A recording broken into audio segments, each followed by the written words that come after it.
What's up, dude? How are you doing? I'm good. How are you doing, my brother? I'm all right. Okay. Honestly, I'm not gonna lie. It's a little disappointing, but it is Friday. I have the day off, and you're off of work now, so the weekend has started for you. Mm-hmm. But we're not here to talk about the weekend quite yet. We're here to talk about Without Remorse, Michael B. Jordan's movie, or AKA the full title, Tom Clancy's Without Remorse.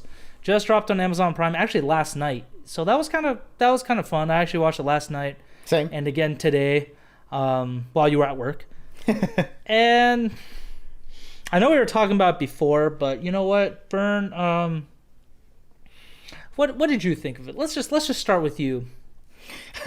Okay. Well, let me just preface this by saying I go into every movie wanting to really enjoy it and really like it and come out of it with a positive experience, right? I'm not going into like try to tear a movie apart. I'm not going in expecting a debacle of a thing. I'm going in wanting to be entertained and wanting to have a good time. It's funny because I have done that with a few movies in my life, but yeah, with most movies I want to see, I try and go within a clean slate. But yes, keep going. Yeah, so it pains me to say that for Without Remorse, I did not enjoy this movie at all. And that's really disappointing because while it's not a great movie, it was very disappointing. I still had some fun with it. Is it one of the better movies out there? Absolutely not. I was really hoping a lot for this, especially because Michael B. Jordan's a producer and this is essentially his franchise. But it's one of those things. You never know how it's gonna do, and I still give props to Michael B. Jordan. I think overall he did what he could. Taylor Sheridan did co-write this with somebody who writes for television and whatnot. So. And that I could actually see a lot of in this. There were plenty of moments I'm like, this is almost like a TV show feel. And yeah, I mean, I definitely lack of budget shows in this movie, harshly. There are plenty of moments I'm like, oh man, this is cheaply made. Like, this is like a really good quality, like if you and I were to do it. Like if we were able to do something like that, I'm like, that's impressive. That's how I would put it at. Yeah, that wasn't really an issue for me, which is surprising. I'm interested to hear you, talk about that a little more because I thought, in terms of like a technical aspect, I thought it was, pretty well done in that sense, but just like I don't know, and everything else. There were some moments in this I was like, come on, dude, this is just laughable almost like Dark Knight Rises laughable because there are plenty of moments where the budget fell through in that movie too. But you know what, ladies and gentlemen, we're going to do a bit of a spoiler session on this because we are going to talk about the things we didn't like and liked about it. So that will mean we are going to give away some scenes and some plot points.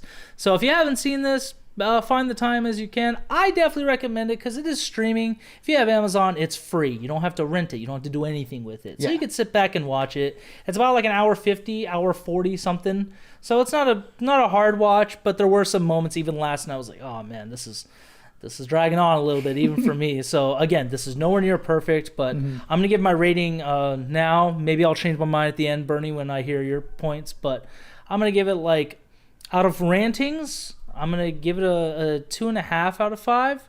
But letter grade, because I kind of did like it, I'm giving it like a C or C minus on that range. Okay, yeah. I guess I'm a little bit, obviously I'm a little bit lower on the movie than you are. So for me, it's 2 out of 5. And I guess if I were to assign a letter grade to it, it would be like a D minus. Oh my gosh, that's hurtful. Anyways, let's jump into spoilers. Again, it pains me to say it. I'm sorry. It's fine, man. It's the one. This is gonna be a movie we may debate on, so I'm looking forward to this conversation. But let's get to it, guys. Again, hop off for the spoiler session, or stick around to see what we liked about it. Maybe you'll want to watch it. But let's do this, Bern.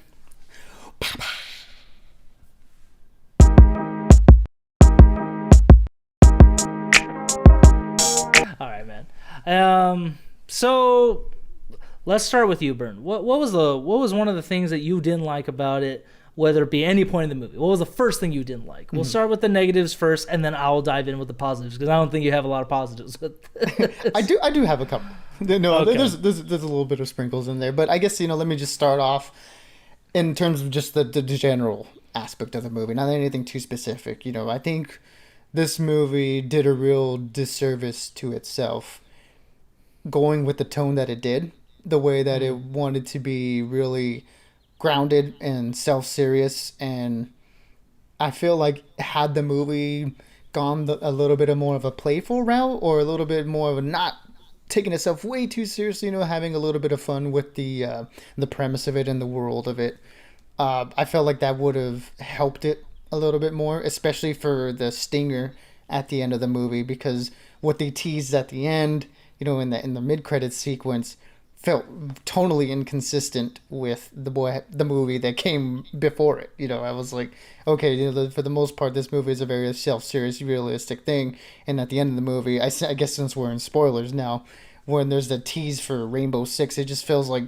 that's a post-credit scene to a movie I did not watch right now. Just because, if you're gonna do Rainbow Six, you're gonna be a little bit more okay. It's a little bit not as restricted by the realism of the world, and the world that the movie portrays, how everything is very, very much done in a way to where the action and the way that things play out, it's more on the realistic end. It's more Black Hawk Down than something like Extraction. You know what I mean?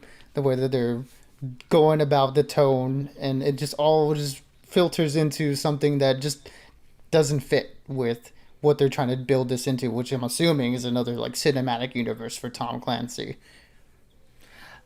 Okay, there are a couple things I disagree with you on, or like I didn't see it that way watching it. Just because knowing Taylor Sheridan wrote this, I saw a lot of influences of like Sicario put in, and I think that's where they got the tone from. Like, yeah, like you said, they did try and be serious. But I'm not expecting a Rainbow Six spin-off from Sicario. That's very much a very grounded drama.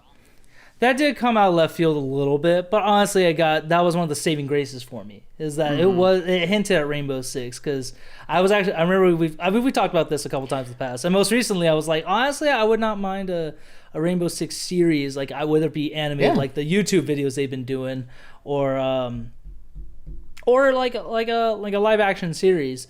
And Rainbow Six is something I've been wanting to see on the big screen. Also, not to say that I didn't want it, but.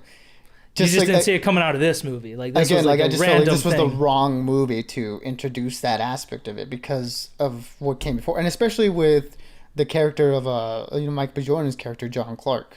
His character journey throughout the movie. The very little that he does have, where by the end of the movie he's just so disenchanted by working for the government, where they essentially screwed him over, and then all of a sudden at the end of the movie he's like, I want to talk to the president and put this team together to do essentially what he was already doing. It's like, okay, I guess. Well, in its defense, I will say this. The story, yes, it was supposed to be serious, and it is. And Tom Clancy, like, while there is some aspects of like sci-fi action and stuff, like we've seen in Rainbow Six Siege and the Splinter Cell game, because Splinter Cell is Tom Clancy, right? I'm not tripping on that one. Okay, cool. I just want to make sure I'm still keeping that in mind, because I just kept thinking like I wouldn't mind seeing Michael B. Jordan on screen with Sam Fisher at one point, especially because of the Rainbow Six, teaser, like not teaser, but I guess I would say teaser, just because that's kind of like what Avengers did in Iron Man, but. Again, it was a story about, ex-Navy SEAL trying to be retired, and, his team gets murdered off, and his wife and kid get murdered off. So it is supposed to be on the realistic side. But I guess my question is, when you say be more playful, you mean maybe like a little more outlandish action for it, right? Like not so like contained kind of action like it was in a lot of scenes. Yeah. I just mean maybe bend the reality a little bit. Like kind of like how we were talking a little bit earlier, where the way that John Wick did it, or even a movie like Extraction did, where there's something that gives you that cue, and it when you see it, where the action you're seeing on screen is beyond anything that could really happen in the real world. So I felt like if they at least did that for the action sequences, where it was a little bit more of like a scene I did like before, I don't want to get too into it too much since we're still on the negatives, but the scene that I did like where, he's fighting those people in the prison, that one felt like a little bit more like, okay, that's a little bit of a more out there sequence. And I felt like if the action scenes really punched it up a little bit more to that level, then I could have believed it a little bit more in the end, where it's like, okay, we're setting up this, grander, more expansive universe that seems like it could be interesting to delve into. Like, I don't want because the action sequences besides that one are just kind of boring. because they're done. They're done. And that's so where the budget realistically. came into it. And that's where the budget came into it, where it was like, okay, like, I'm going to tell you this right now, because you know me, Bern. For everybody, I am a huge action movie guy. Oh, Lone yeah. Survivor, American Sniper, Black Hawk Down, John Wick, Extraction, Triple Frontier. I was actually kind of holding it up to the Triple Frontier and Extraction standards. They are two Netflix movies. Given Netflix is a little more free with its budget, I'm not sure exactly how much it was for Triple Frontier and Extraction, so I apologize for my lack of research. But those movies were done really well. Triple Frontier, great cast, solid tactical action.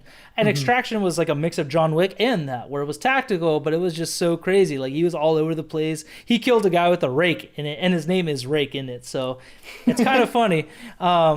But this one, yeah, it was definitely a little contained, and I think it would have been better had the budget made better effects with it. Because, like, I'm a real stickler with this. Like in Dark Knight Rises, like I mentioned earlier, how you hear gunshots, but you don't see anything moving. You don't see the handgun slide clocking back, a round ejecting from the slide, or when a rifle's doing it, you don't see a flash. You don't see even a little recoil. There are plenty of those moments that took me out of it for this movie. And again, that's probably pretty stupid to some, but to me, if we're gonna do a balls out action or like a real hard serious action movie, I expect those props to be top notch. Just because, you know, Michael B. Jordan, I loved him in the military garb. I know this is a little bit positive, and I was gonna save it till the end. I'll come back to it. And I thought that part was really awesome, because the actors and him did a great job portraying that. But yeah, like you said, I think they could have done a lot more action scenes and a lot more hand-to-hand combat, or even pistol action, had they had a better budget. Because it sounds like they were a little, when Paramount sold it to Netflix and Netflix sold it to Amazon, or however it went, they probably were like, yeah, we're a little unsure of this, so dial it back. Or, I'm not sure how it all went, but those are just moments I thought, man, if you put a little more money into it, this could have been so much better. Yeah, I guess I would agree with you in those aspects for sure. That I think, you know, maybe budget. I mean, I don't know what the budget was for this movie. Yeah, I couldn't find that. I was trying to look for something right now, and I don't see anything on it, so I can't really, you know, speak to that. But, you know, when you're coming into a movie like this, it has to be two things. You know, either the story has to be interesting, or the action has to be interesting. So the story that we've got so far, you know, is a pretty generic, you know, revenge thriller. You know, like kind of like wrapped up in this spy thing that also doesn't make sense. But so, you know, when it comes to that, you got to really punch up the action sequences to make it interesting to watch. And I don't think they did. I don't know. Like I said, with the exception of maybe that one scene and maybe probably the scene in the beginning, everything was pretty forgettable. And I thought that they didn't use their time also in the movie very well, where I felt like they kind of lingered on sequences too long, like when their plane gets shot down and there's like a whole like 5-minute sequence of him like trying to get the stuff out of the sinking plane. I'm like, do we really need to spend so much time here? Like, this is not what's interesting to me. Like, I want to see you get into Russia and like try to track this guy down. I was like, okay, we're just spending needless time on certain scenes, and that's just another thing that bothered me. No, I will agree with you on that. And then the Rainbow Six thing, yeah, I can get behind you on that too. That it was a little out of left field, but I think because it's a Tom Clancy named film and they're trying to start a franchise for it, that is the way to do it. But if they were going to do it better, what they should have done, instead of having another SEAL team, they could have had like a Russian contact, a French contact, some other agents from other countries to help them out with this mission that they were sent to go get this Russian double agent, I guess I would call him. I'm a little unsure on that, but he was like a Russian just agent, essentially, FSB. Yeah, it's like, was he or was he with the CIA? I don't know. That was a little murky plot. It's like, like let's not explain that at all. It's like, was he or was he not? Like, you need to be definitive on that, so the character, our main character, has the proper motivation, you know? Yeah, we'll get to that in a second too, because I want to talk about that before we get to the positives. No, but yeah, they didn't have any of that. And although I loved the cast for the original SEAL team, he was with in Aleppo, and then the new team that was kind of created to go get Rykov, which was the bad guy's name.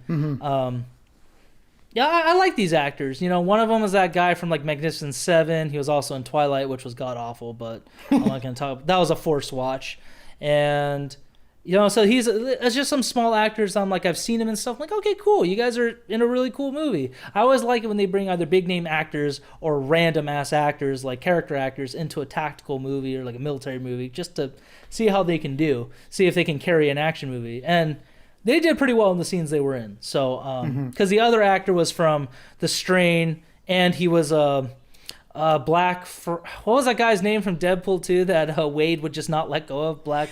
Oh, that's right. Oh man, dude, I'm What's blanking his on the name? But yes, like they kept making like racist jokes, even though he's a white black. dude. Yeah. Yeah. So I liked him in this too because he's done some action here and there as well. So I liked him in that one. But overall, yeah, there was no sort of indication for Rainbow Six. And because Rainbow Six, for those of you who don't know, I haven't read this in the books. This is strictly me playing the game.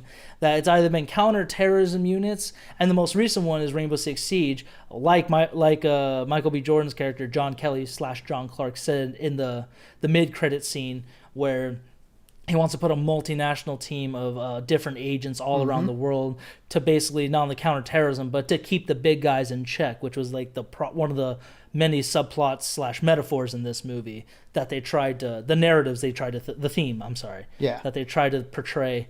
And yeah, and there was just none of that. So although it was out of left field, I still really liked it just because I like Tom Clancy's stuff because we have Splinter Cell, Rainbow Six, Jack Ryan, and now we have John Clark. So it'd be kind of cool if we see either Sam Fisher, other Rainbow Six agents come in, or even John Krasinski's Jack Ryan come in because he is off Amazon too. So just because Michael B. Jordan, I want him to succeed with this. Given he has a Creed and he did great with that, I wanted him to keep doing well because he's Killmonger, he's Adonis Creed, he was the Human Torch. Let's see him be John Clark. Let's see that keep going. Yeah, I mean, I would totally be with you if the character of John Clark weren't so boring. Like John. I mean, one of the best things about Michael B. Jordan is that he's a very charismatic actor. And like he has like a really strong personality, and he brings that personality into his roles. Whether like you said, it'd be whether it be Creed, whether it be Killmonger. I think he does such a great job.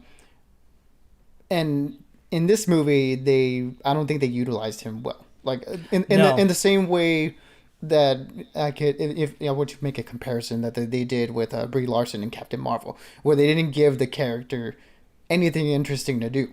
And I felt that's it, like the same thing with the John Clark character, where it was very much just a straight arrow. I mean, I get like that he's like really sad, but it's like his only personality throughout the movie is just angry. And it's like, okay, like this is, I mean, I understand you, but it's like you're not making this character interesting. And while I think, like I said, I do think Michael B. Jordan is a really good performer, I think they didn't really give him a lot to work with in the role of John Clark. No, I can see that now that you're talking about it. Just, I think if anything, he should have cut loose even more. Yeah. Because there was like, again, if you're that pissed off, like he should have fucked shit up way more. But again, that's also the writing, and I don't want to say it was Taylor Sheridan's fault. I mean, it's him and the other writer's fault, which I totally forgot. I think it's Stephen Miller or something like that. I totally don't remember. I should look it up real quick. And then the director too, Stefano Salimo, which I believe is the same guy who did Sicario. He did direct the second Sicario movie, which was also an utter disappointment. It was, very disappointment. Again, cool action pieces in it, but overall, just very disappointing stories. So I wouldn't be surprised if they... And that's another movie Taylor Sheridan wrote with him. Oh my God. No. Taylor Sheridan did a great job with his trilogy of movies. Wind River, I just stuff. So I don't think it's his fault. Since you're on that, I think I would just say, if Rainbow Six were to spin off of this, I hope this creative team doesn't continue with that storyline, because they're like what we're just talking about now. They're 2 for 2 in disappointments. Do you think that they could come up with a good third installment, and that being Rainbow Six? I don't think that's in the question. No, I think Taylor Sheridan needs to find a new team to work with or something. Just get back to writing your own stuff, or just get a whole new team of writers. Forget the director though. This is another movie he's directed that it didn't do that well. So like it's not getting a good buzz right now. But the other thing I was before again a couple more negatives, and I swear to God I'm done with that because I want to get into the positives. The themes, it didn't know where to go. Like it was supposed to be like a patriotic thing where it's like America, how they're fighting for America, but America really is very shady. And then it went into out of nowhere, commentary on like the black experience in America, like when he's in jail and he's telling his lieutenant, the whole pawn and the king speech. Yeah, that was just so out of place. like he's like, we're black in America. They haven't done anything for us. It's like, then why are you fighting? I don't get that. Was just like it's like, wait a minute, didn't know what to do. Yeah, you're now just realizing that the government that you're serving doesn't give a shit about you. Like there hasn't been like 400 years of history. Like that's what I'm saying. To tell you that, like, oh my god, that was completely out of left field, and it never touched up on it again. No, it didn't. So I don't think it knew where to go with that. That was a little disappointing, and to continue on that, the only thing I didn't like about the casting was the guy who played Rykov. Just because he's more of a comedic actor from I don't know his name specifically and I apologize, but if you guys have seen these movies and shows, he was in The Other Guys as Christina's new husband or her husband. Brett Gelman is his name. Brett Gelman, and he was in Stranger Things, who's like the kooky conspiracy theorist in season 2, 3, and I think 1 also. I don't remember season 1 too much, but yeah. So he's mostly a comedic actor, and not that I don't want to see him do an action movie. It just was completely out of nowhere. It wasn't even enough to convince. There wasn't enough of him to convince me of that. So I feel like they should have at least given that character more of a presence, like have him in the movie a little more, because we only get him in the beginning, which we barely see his face, and then the only other scene we see him is when he blows himself up. It's like, okay, like you were here and now you're gone. And then he turned out to be CIA, but he was supposed to be FF. There was no consistency in it. Yeah, it was messy. It was just very messy. But anything else, Bern, negative-wise, that I may have missed or don't want to bring up that you would like to bring up? You could be the bad guy in this. I don't want to be. I'm so sorry. Well, you are, so you got to just lean into it, Bern. All right, just go full heel. All right, I'll just go full heel. Well, I mean, like since we're talking about castings, I mean, I think they did a bad job of casting Guy Pearce. Not that he's a bad actor. He's a really good actor. Just the fact that immediately when he walked into the screen, I'm like, he's the bad guy. Really? Oh, I actually I didn't think about it to the very end, but I'm like, damn it is much clearer that he was the bad guy. So, like the minute I saw him, I'm like, yep, it's you. It's you, because you're always that guy. I kind of hoping he wasn't, because he has played some good guys in the past, and it's like, goddamn, now I feel like he's a bad guy in almost everything he does now, or in some form or another. So, and it's a bummer. And another one, too, the actress who played Greer, I feel she was miscast. Jodie Turner-Smith? You didn't like Jodie Turner-Smith? No, I mean, not, again, like, it's one of those things where I'm like, oh, this is cool, like a female, a SEAL, and she's, like the head of the team. Like, this is awesome. This is something we haven't seen before. And I just felt like she was really flat throughout the whole movie. Like, her line delivery was really flat. And again, they didn't really give her anything interesting to do. I was like, man, this is such a missed opportunity. Okay, that's fair. Anything else, or can I go into the positives now? No. Let's get into some nice things. I don't want to be saying more bad stuff. Thank you, Daddy. Anyways, I disagree on that. I did love the casting. I thought him and Jodie Turner-Smith, as flat as she was, that is more on the writing. I don't blame her for it. It's a little hard I think to it was her delivery too. Maybe a little bit. I'm gonna have to disagree. I'm trying to keep positive here. There's a touching moment where like she's having a drink with him and like giving him the rundown of like, okay, this is what happened. She's just kind of like, drink, soldier, that's an order. I'm like, she gives me kisses. She braids my hair. Yeah, she gives me hugs. It wasn't that bad, but it was that. I thought she looked badass in the role. Like she looked like her look was great. Yeah. She looked like a lieutenant. She portrayed that, in my opinion. Mm-hmm. But yes, some of her lines did feel very flat. I will not disagree with you on that one. But Michael B. Jordan, saved this movie for me. I loved him as John Clark because he got the physique, he had the attitude, he looked great doing tactical stuff, and I want to keep seeing him doing tactical stuff. I actually thought if they were making a Call of Duty movie, he'd be the first guy I would get. That would be one of the dudes I would have as one of those characters that they have throughout the games. One of those like Navy SEALs or Delta who's just in there. I kept thinking of that. Oh, yeah, absolutely. And him in the action sequences, when they did let him cut loose, it was great. Like, which is why I was so bummed out when they didn't give him much to do, because the scenes where he really kind of lashed out were the ones that was like, oh, okay, this is interesting. Like in the beginning raid when he takes on those two guys hand in hand and like stabs that one guy's hand into the other guy. Oh yeah, that was great. Both. I'm like, oh, this is awesome. Like I thought that was badass. That whole beginning sequence was kind of really cool. I was like, okay, this is gonna be awesome. And then it just never reached that level. And then again, like I was talking about earlier, where he takes on those guys in the prison, because he's like, okay, I'm in the prison with the Russian mob, and they're gonna have me killed, so I'm not gonna let I'm walking out of here with an escort. And I thought that was really cool, where he plugs the sink, and he lathers himself up with water, and he starts beating on dudes. I'm like, oh, this is cool. So yeah, to like what you said, he does a great job with what he's able to do, what they give him to do. Just maybe the characters beats didn't work, but the action beats really worked for him. And then Jamie Bell, as much as I couldn't stand him, he played the snarky CIA guy pretty well. He was a guy you wanted to hate, but he was also a misunderstood character, where it's like, as much as he's a piece of shit CIA guy, in the end, he's a dude who's like, fuck it, like we're in this together kind of thing. Like, I'll fight with you.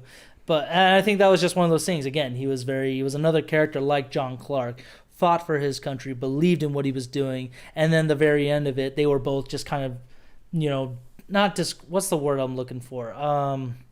Like you're just disheartened by it. It's I can't quite disenchanted, I guess.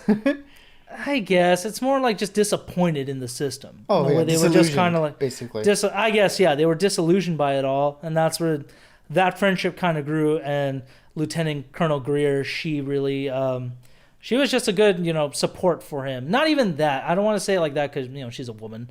But I do want to say she led him very well. She tried to, rein him in. But, Michael B. Jordan, he was a rascal. So that's why I liked her. I saw her as an authority figure. She did a good job portraying that.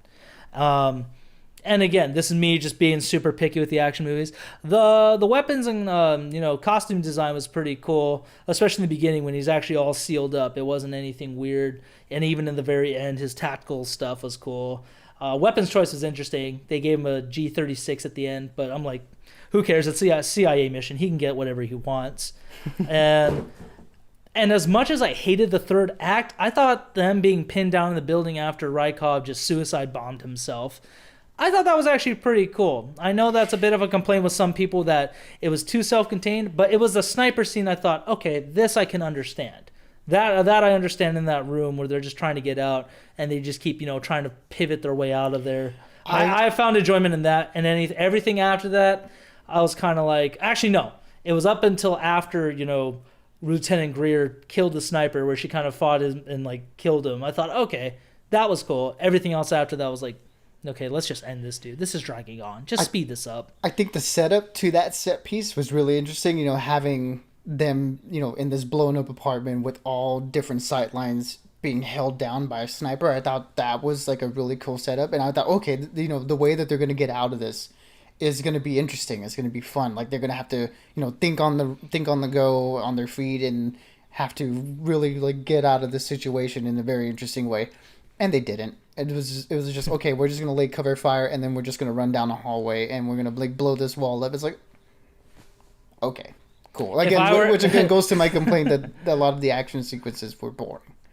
If it were me in this movie, I would either volunteer to be the guy who tries to go and get shot for the film, just like my head gets blown off by the 50 cal, or I'd be the guy as soon as I get shot, I'm just screaming like, "Oh my god, fuck, we're not gonna get out of here!" They need a little more energy. They could have done something ridiculous like that, a little cheesy, but I would have had fun with it. But besides that, again, I am very open to more of these movies. I do want to see Michael B. Jordan keep doing this because he's a badass actor. He's a great actor overall, And this could be a character he can own, like where he's up there with John Wick, Extraction, the guys from Triple Frontier. This is his thing, and John Krasinski from Jack Ryan. All we need is Sam Fisher. We got a whole thing going on here. We just need that trio to lead the Rainbow Six team, and I think that'd be a really cool like movie slash, or they should just shift it to a series. To be honest, maybe I think after this a series would be much better, so they could drag out the action scenes and actually do better character development.